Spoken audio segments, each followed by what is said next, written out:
சித்தார்த்தை வச்சு ரஜினியை பங்கமாக கலாய்ச்சிருக்காங்களாம் இந்தியன் 2. கமல் கூட இதை நோட் பண்ணலையாம். என்ன என்ன அப்படி கலாய்ச்சிருக்காங்கன்னு வாங்க வீடியோக்குள்ளே போய் பார்க்கலாம். அது முன்னாடி சேனலுக்கு சப்ஸ்கிரைப் பண்ணாதவங்க மறக்காமல் சப்ஸ்கிரைப் பண்ணிவிட்டு இந்த வீடியோக்கு ஒரு லைக் பண்ணிவிட்டு வாங்க வீடியோக்குள்ளே போகலாம். மக்களே மறந்திருந்த ரஜினியோட வசனத்தை மீண்டும் நினைவுக்கு கொண்டு வந்து மறைமுகமாக கலாய்த்திருப்பது ரஜினி ரசிகர்களை ரொம்பவே அப்செட் ஆகிருக்கு.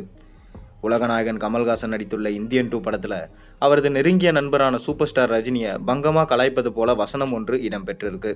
நேரடியாக கிண்டல் செய்யாவிட்டாலும் மறைமுகமாக அவரை குறிப்பது போல ஒரு வசனத்தை வச்சிருக்காங்களாம். நடிகர் கமல்ஹாசனோட இந்தியன் 2 படத்தோட ட்ரெய்லர் செவ்வாய்க்கிழமை வெளியானது. முதல் பாகத்தை போல இதிலும் ஊழல் எதிர்ப்பை அடிப்படையாக வச்சே படத்தை எடுத்திருக்காங்க. இயக்குனர் சங்கர் இந்த படத்தில் சித்தார்த் ஒரு முக்கியமான கதாபாத்திரத்தில் நடிச்சிருக்காரு. ட்ரெய்லர்லேயே சித்தார்த் படத்தில் ஏற்றுள்ள கேரக்டரோட பலம் தெரிய வந்திருக்கு. அதில் அவர் பேசியிருக்கும் ஒரு வெயிட்டான வசனம் அனைவரின் கவனத்தையும் ஈர்த்திருக்கு. ஆனால் ரஜினி ரசிகர்கள் அந்த வசனத்தால் கடுப்பாகி இருக்காங்க.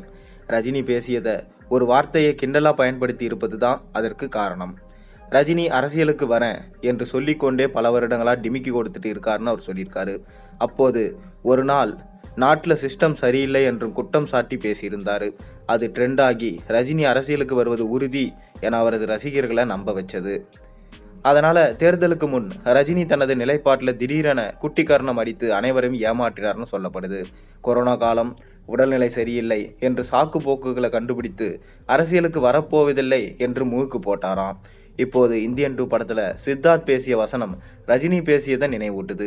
ட்ரெய்லரின் ஆரம்பத்திலேயே இங்கு சிஸ்டம் சரியில்லைன்னு வாழ்க்கையாக பேசுவோம், ஆனால் அதை சரி செய்ய ஒரு துளி கூட கிள்ளி போட மாட்டோம் என்று சித்தார்த் உணர்ச்சி கொப்பளிக்க டைலாக் பேசியிருக்காரு. மக்களே மறந்திருந்த ரஜினியோட வசனத்தை மீண்டும் நினைவுக்கு கொண்டு வந்து மறைமுகமாக கலாய்த்திருப்பது ரஜினி ரசிகர்களை மற்றும் ரொம்பவே அப்செட் ஆக்கி வச்சிருக்கு. ரஜினியின் நெருங்கிய நண்பரான கமல் கூட இதை கவனிக்காம அனுமதித்து விட்டார் என்று தலைவரின் ரஜினி ரசிகர்கள் ரொம்பவே ஆதங்கப்பட்டு வராங்க. இது படத்தில் சும்மா வச்ச டைலாக் மட்டும்தானேன்னு சொல்லிட்டு அவங்க தரப்புல இருந்து என்னதான் சொல்லப்பட்டாலும் ரஜினியை சாடுற மாதிரி தான் இந்த வசனம் இருக்குதுன்னு சொல்லிட்டு சொல்லப்படுது. நீங்கள் இந்த வசனத்தை எந்த மாதிரி பார்க்குறீங்க? இது உண்மையிலே ரஜினியை கலாய்க்கிறதுக்காக தான் வைக்கப்பட்டதா என்றதை மறக்காமல் உங்கள் கருத்துக்களை கமெண்ட்டில் சொல்லுங்கள். மேலும் சேனலில் போகிற ஒரு வீடியோஸ் மறக்காமல் சப்ஸ்கிரைப் பண்ணுங்கள், லைக் பண்ணுங்கள், பெல் ஐக்கனை ப்ரெஸ் பண்ணுங்கள். அப்போ தான் நான் போகிற வீடியோஸும் நோட்டிஃபிகேஷனாக உங்களுக்கு வந்து சேரும்.